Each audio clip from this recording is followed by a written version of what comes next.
Aha, this looks a little bit more like it.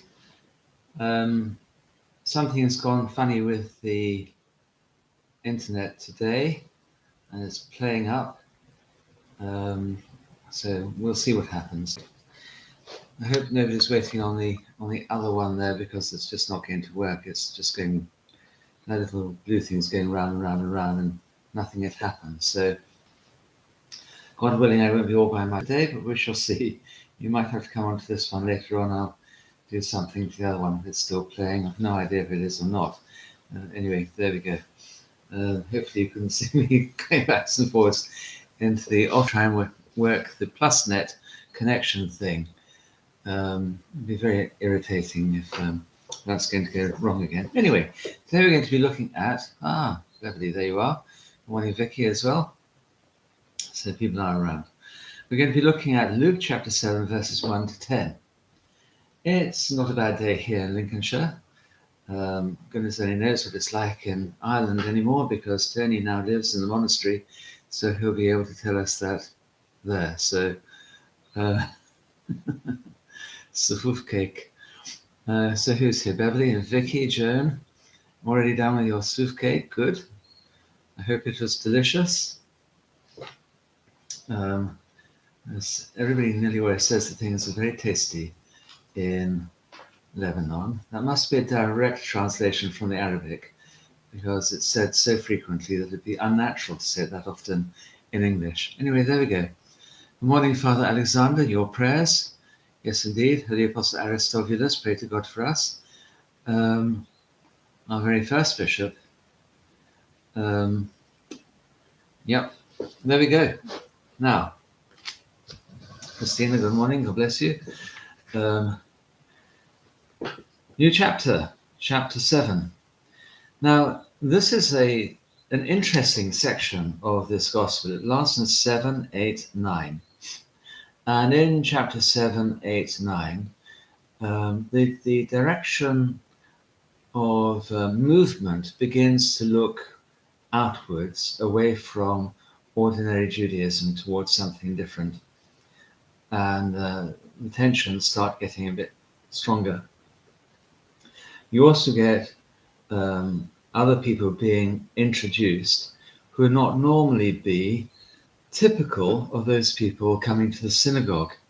Okay, so the gospel starts to become open for Gentiles, for women, for the dead, for sinful people, for the demon-possessed, and so on.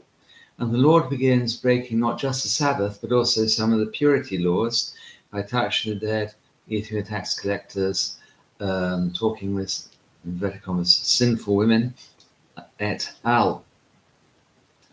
And towards the end of this section, the apostles are sent out 2 by 2, probably also including St. Aristobulus, incidentally. This is a foretaste of the Gentile mission that is going to happen in the long term. Okay. Morning, Anton.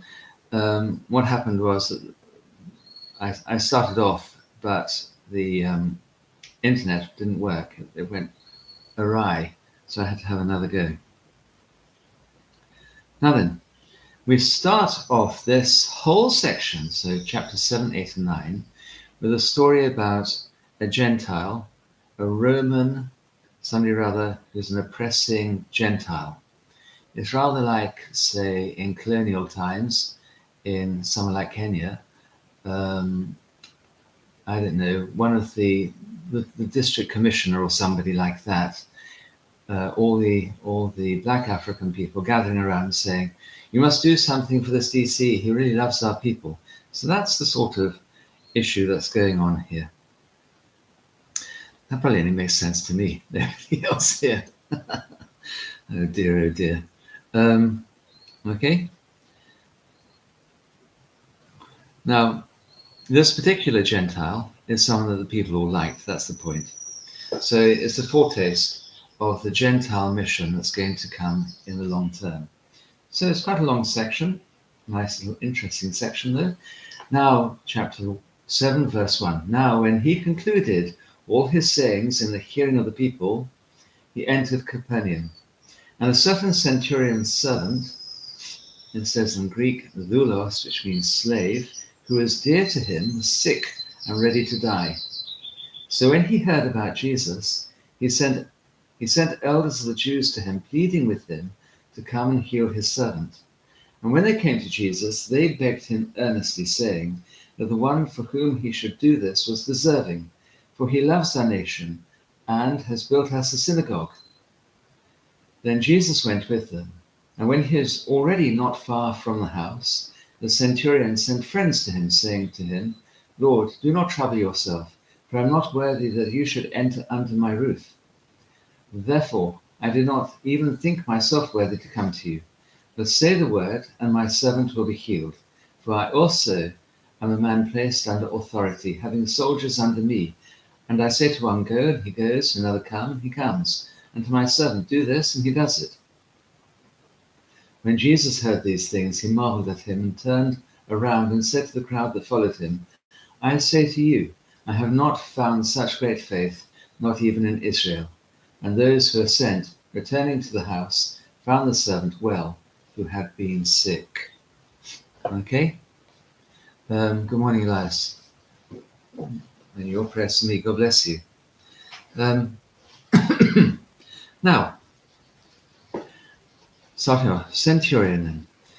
There are several soldiers that are mentioned within the Gospels and within Acts of the Apostles.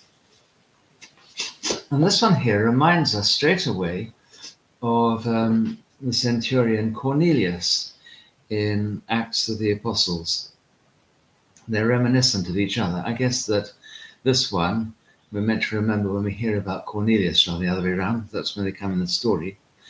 Now, like Cornelius, this person is generous, and he loves the people, he loves the Jewish nation, the Israel nation, and in this way, he has also built a synagogue for the people of Capernaum, and some might say he's sort of gone native.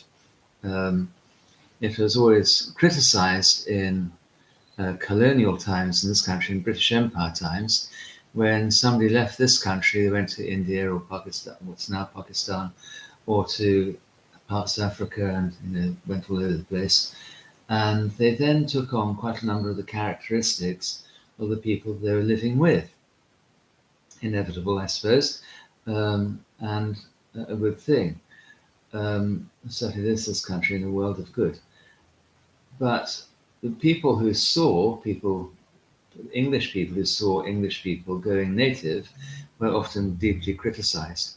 And this centurion appears to have gone native. He's been overwhelmed by the culture and religion of Israel, and he loves it, he likes it, and as a result, he has gained respect and love from the people who are there in Capernaum. That's the first thing to say about him. He's a man who's open to new things. He's not completely hidebound by his upbringing and so on. So he has an open mind, and he's not bigoted. He has seen where good is, and he wants to take part in that goodness in this particular society.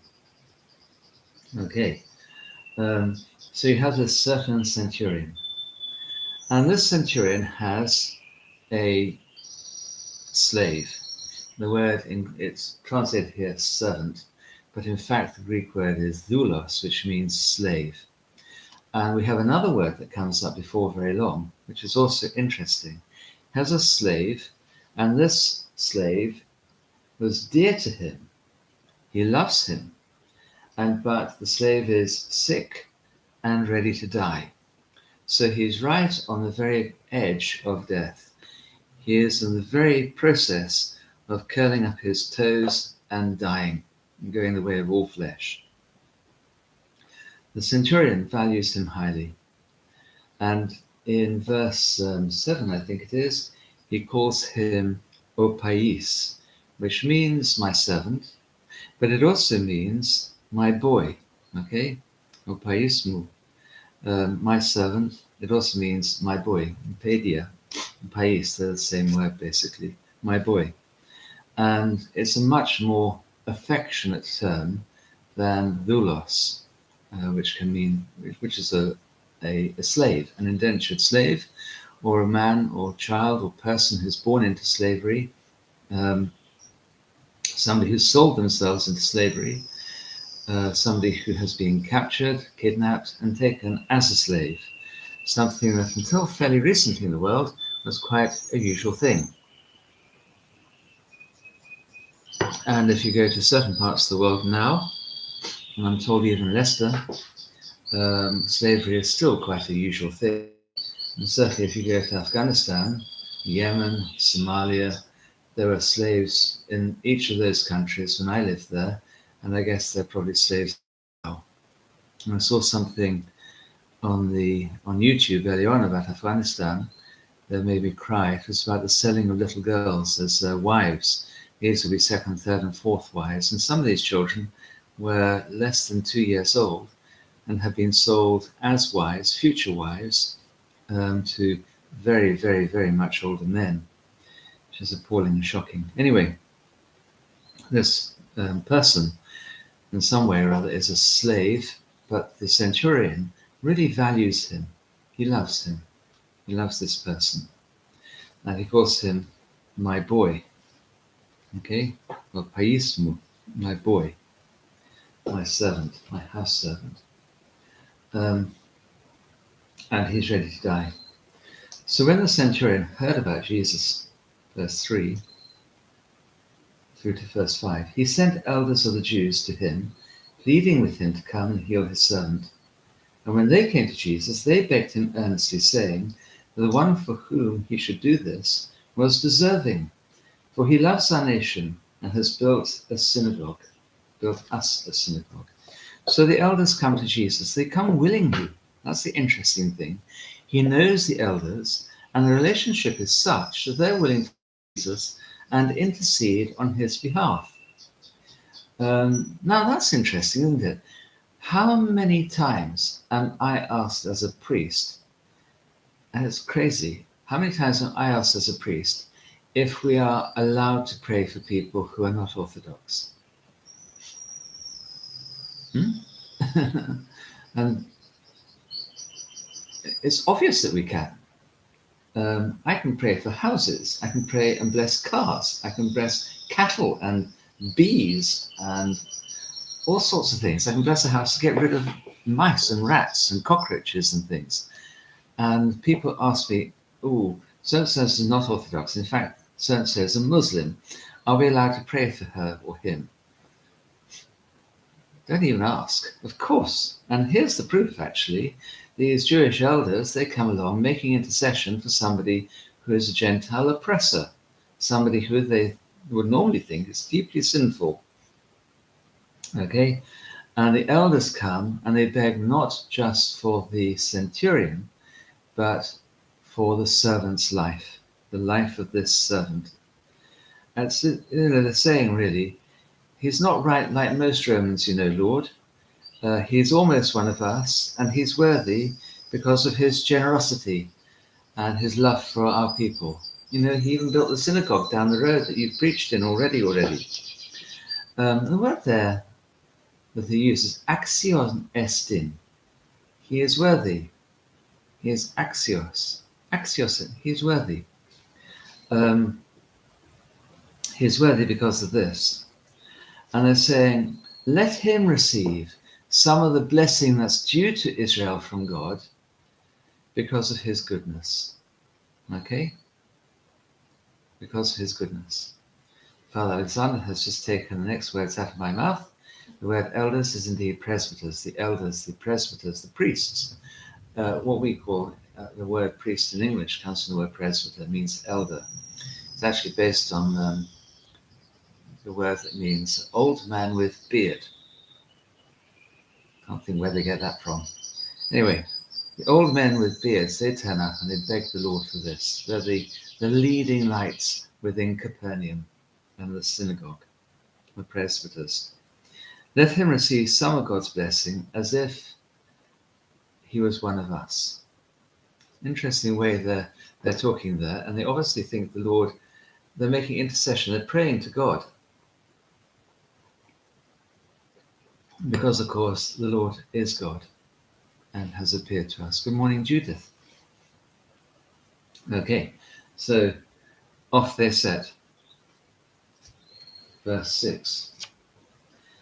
Then Jesus went with them, and when he was already not far from the house, the centurion sent friends to him, saying to him, Lord, do not trouble yourself, for I am not worthy that you should enter under my roof. Therefore I did not even think myself worthy to come to you. But say the word, and my servant will be healed. Okay, so that's the first bit there. Not far away from the house, it actually says in the Greek. I like that. When he was already not far from the house. You'd never say that in ordinary English. Not far from the house, the centurion sends his friends, presumably Gentiles, not now any more Jewish people, and he stops the Lord in his tracks. He wasn't expecting the elders actually to bring the Lord back. Now, the elders think that this man is axios, that he is worthy, but the centurion says, "O gar ikanos imi." I am not fit. I am not suitable. That's what the word there means. Often it's worthy. Translated as worthy, but ikanos really means fit or suitable. I am not fit. I am not suitable for you to come into my house. Because you are Jewish, I'm a Gentile. If you come into my house, Lord, you're going to be defiled by me. That shows extraordinary humility for a man who is extremely important. He's a centurion. He's in charge of a lot of people. He'd be well paid, well looked after, living in a fine house, he's got a slave, at least one. He'll have other people working around him. And of course, he's got all the soldiers around him coming and going at his pleasure as well. Not worthy to come into my roof. Not, O gar ikanos imi. I am not fit, not suitable for you to defile yourself by coming into my house. Okay? And therefore, he says in verse 7, therefore, I did not even think myself worthy, and he uses the word here, axios, this time round. I did not think myself worthy to come to you. The elders came to the Lord and described him as being axios, but he describes himself as not axios. It's a form of that word, okay? A form of the word axios that he uses. Therefore, I did not even think myself axios to come to you outside, because I might defile you, Lord God. A man of great humility. Sounds like the elders didn't quite get the message from him. That they listened to what he wanted, and they then took a slightly changed ask to the Lord. Could you please go and ask the Lord to heal my servant, my boy? And they go along and say, look, could you come to this guy's house and heal his servant? And now he's absolutely horrified at the idea the Lord might be coming and risking defiling himself by coming into his own house. Okay? And you notice something interesting, what he then says. He says, I do not think even worthy to come to you, but say the word. Okay? That means give the command. Say the word, and my boy will be healed. O pais will be healed. He'll be made well. Okay? Not a slave anymore. My boy will be healed. Say the word, and my servant will be healed. Give the command. Now, you might expect the centurion to say, Lord, just please pray to God, and my servant will be healed, because I know your prayers are answered. But he doesn't say that, does he? He gives the Lord a much greater dignity than that. He's not asking the Lord to look elsewhere for authority to heal. The centurion recognizes that within Christ there is the authority to heal. And that authority to heal from the brink of death. This lad is busy curling up his toes in death.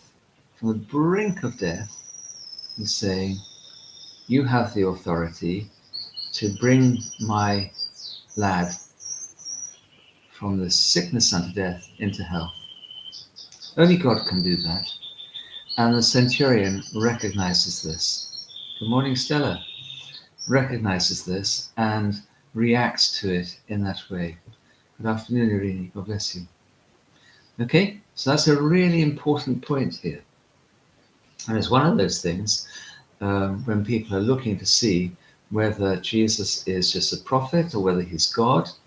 You can see here that he is God. All the other prophets, everybody else, would need to ask a higher authority for this. But the centurion recognizes that the Lord has this authority already. And he says, say a word, give the command, and it shall be done. Because he himself knows all about authority. He says, I know all about it. I also am a man placed under authority, having soldiers under me. I have authority, he says. I say to one, go, he goes. Another, come, he comes. My son, do this. And he does it. Well, he will do when he gets better anyway. He knows how authority works. He exercises it himself. He recognizes the Lord has authority with himself over this illness and death, and can command it by the authority that he already has. Okay? And Jesus hears these things. Verse 9. And actually, I said in that sort of way. When Jesus hears these things, he is stunned with amazement. The word in Greek is thaumaturges. Okay? Thaumaturgy is wonder. It's a wonder-working thing. And he marvels. He's filled with astonishment and marvels at what he's just seen. The thaumaturge is somebody who works magic and miracles and stuff. And he sees this in this same sort of way. Wow. I don't think the Lord said wow. He might have done. I don't know what wow is in Greek. Anyway, at that point, back then, in Koine Greek. When Jesus heard these things, he marveled at him and turned round and said to the crowd that followed him. So he turns back to the big archos and says to them, and you remember, legosi, I say to you, often preceded by amin, amin, I say to you. This is what the Lord says. I say to you. And whenever he says that, he wants you really to pick this up with your ears and say, this is something really important that I must pay attention to. Oof, that is bad English. To which I must pay attention. He says this, I have not found such great faith, not even in Israel. The Lord is from ever to ever. One might ask oneself whether he even includes the whole of Israel in that, going back to Israel himself, to Jacob, maybe even to Abraham. Who knows? But this centurion, that is what's so amazing. And even more amazing, we have no idea what his name is, which is very sad. It's a shame that Luke didn't run down the road and find out what his name was and say, okay, his name is Saint so-and-so. That's the greatness of his humility. We don't even know the name of the centurion. I say to you, I've not found such great faith, not even in Israel. Despite what everything God has done for Israel, this Gentile foreigner oppressor has beaten the whole lot, beaten all of you to it. Now that's interesting, isn't it, by itself? Going back to, can you pray for people who are not Orthodox? Can you pray for people who are not Christians? Well, of course you can. Where should you look for faith? Well, wherever it's to be found. Therefore, you can find faith in God that is absolutely genuine, correct, absolute, and orthodox in the orthodox way. Just in fact, as our bishop was telling us only on Sunday, he said, just because you're orthodox, you're not better than anybody else, you know. And that's true. And here we have a good proof of what the bishop was saying. Here we have a Gentile foreigner, not even somebody rather who's a proselyte. And although he's built the synagogue and stuff, he knows that the Lord mustn't enter into his house because that risks defilement. Therefore, if we're looking for faith, where do we look? We look wherever it's going to be. So we can look with encouragement of our eyes amongst Christians of other denominations, other churches. We can look with excitement and joy to find real faith amongst Muslims and Hindus and Sikhs and Buddhists and Zoroastrians and Jews and everybody, atheists, Taoists and people who practice Shinto, Druids, pagans. Okay, this Roman was a pagan. He would have believed in all sorts of Roman gods, probably had a whole bevy of them sitting inside his house. Actually, maybe not. Maybe this is where he'd come have a deeper understanding of God. And when he saw Christ, he knew that he was looking at the real thing. And that's really how it is that none of us need to be stuck up about the faith that God has allowed us to have, because there are other people who are far more deeply imbued with faith than we are. We know everything, but do we really know God? Do we really know God? The bishop said the other day, and it's good, he said the icons around the walls, the icons, he said, you know, it's the icon inside you, in your heart, that you need to find. And there are plenty of people wandering around the streets of this world who know nothing whatever at all about the gospel, but they know everything. They are completely imbued with the gospel. And you see the gospel shining out of them also. So we must not in any sense at all ever be stuck up about being orthodox. We can be pleased that God has revealed to us this wonderful, beautiful thing about himself. And this orthodoxy, this straight way, this straight glory, correct glory to God. That we give God glory in our prayers and our lives. But there are other people who are also, they are orthodox without knowing it. They give God glory in their lives. They might not even know the name God. They might be an atheist. They might think everything I've heard about from these religious people turns me off the God. Well, you know what? That's because we don't reveal to God. We don't reveal God as God really is.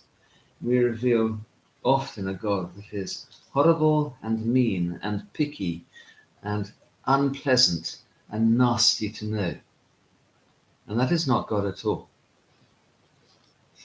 Anyway, verse 10.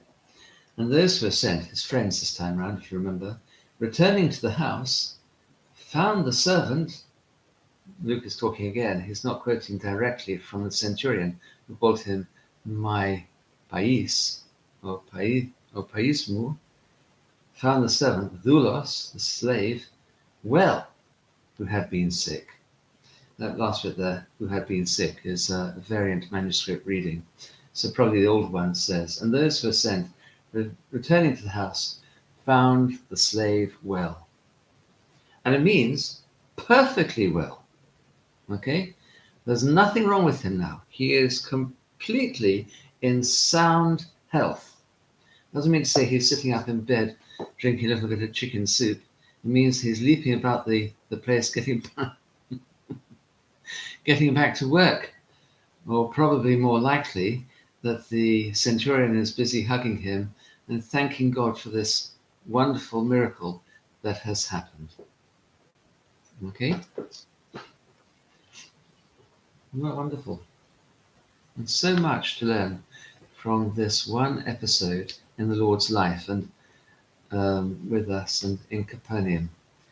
John, as you know, the evangelist said, if everything the Lord did, I expect the world could not hold the books that could be written down. And a big part of me rather regrets that he didn't take out his pen and write down a few more things, but there we go. I guess we have everything that we need for salvation, rather than everything we might want. Christina says, I think this is astounding because it pulls back the curtain on the stereotypes of the soldiers and the Jews and how love bridges the dividing walls, humbling. Yep, he was fond of his servant, of his lad, and he was fond of the Jewish people too. And that love pouring out of him is what, and his faith mixed with that love is what made this happen. You know, the servant didn't actually, the centurion didn't ask anything for himself. He risked a lot by doing this. He risked with the elders who admired him, who might not admire him very much after he's asked for help from this wandering rabbi, who they are saying, you know what? He doesn't keep the Sabbath this one, so he's not all that a good person to talk to, you know, centurion.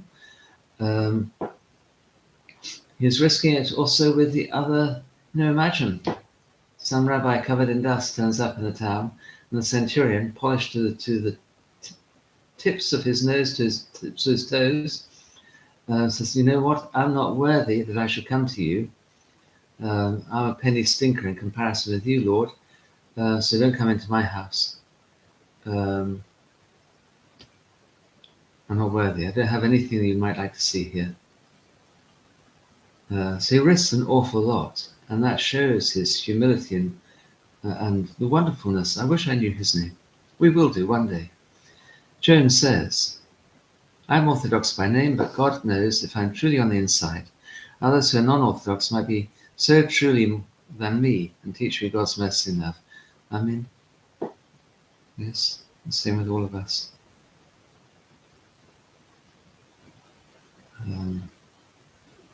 One thing I know is this, that God is merciful, but we must not count on God's mercy.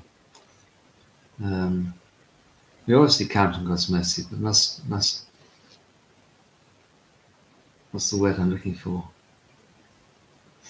We must make ourselves gods, not make ourselves, we must become God's property, is what I mean. Become of Him. Let Him take us over. Good evening, Jovan. I hope the floods, fires, and all the other temptations in Australia are now receding. Maybe it's not quite so hot anymore. God bless you. Right, time to go. Please remember to pray for Philip and also for the others we're praying for, especially for Elizabeth, obviously, and today, God willing, so long as I have my COVID test and I don't turn out to be positive, then I'm going to go and see Christian and take him communion, anoint him in hospital. But I have to do a COVID test beforehand. I don't feel bad, so I'm sure I don't have COVID. And hopefully then we'll be able to join with him there. Now, also pray for Tim and for Simon. You know Simon, you can pray for him as well. Remember them in your prayers. And for Stephen, who has cancer also. And for Solomon, who is 21, from Armenia. Also for Arian's Joseph, of course, for continued healing there. Angelo. And for Jake, Angelo is riddled with pain. He's a young man, riddled with pain. And for Jake, who's a teenager, has cancer.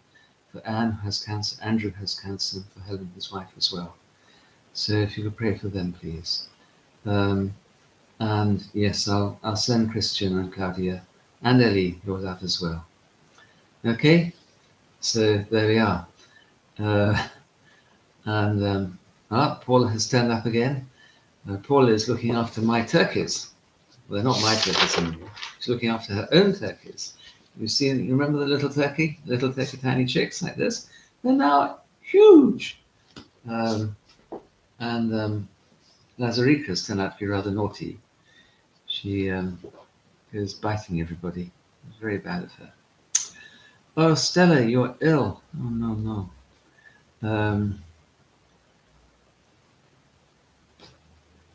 May you make a quick recovery. God bless you.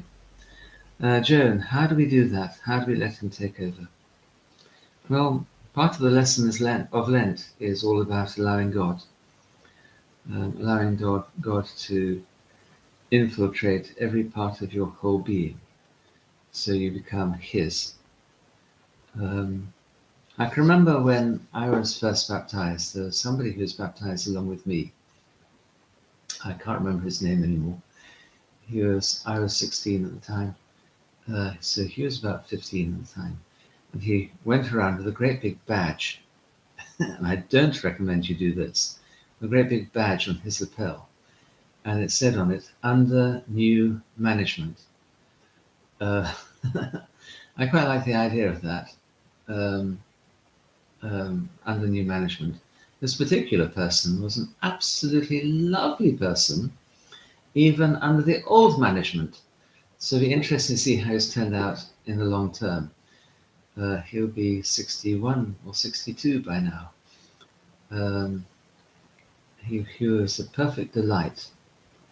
And I can't even remember his name, honestly. Oh well. There we go. Christos, you're still positive. My prayers to you too. God bless you. We haven't seen Roger in a while, that's true. Paula, I was going to say Paula is giving birth to lambs all the time, but her sheep are giving birth to lambs today. So that's busy work.